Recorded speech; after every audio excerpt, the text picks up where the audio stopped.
আমি নিরপরাধ, আমাকে বাঁচাও।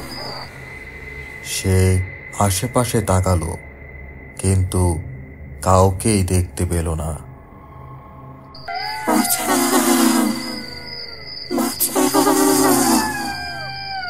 আমাকে বাঁচাও, আমি নিরপরাধ। হঠাৎ গাছের শিকড়ের নিচ থেকে একটি হাত বেরিয়ে এলো।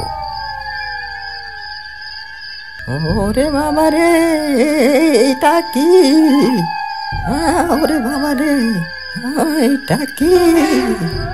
সেই হাত তার পায়ের গোড়ালি আঁকড়ে ধরল। তাদের চিৎকারও করতে পারল না। মুহূর্তের মধ্যেই সে উধাও হয়ে গেল।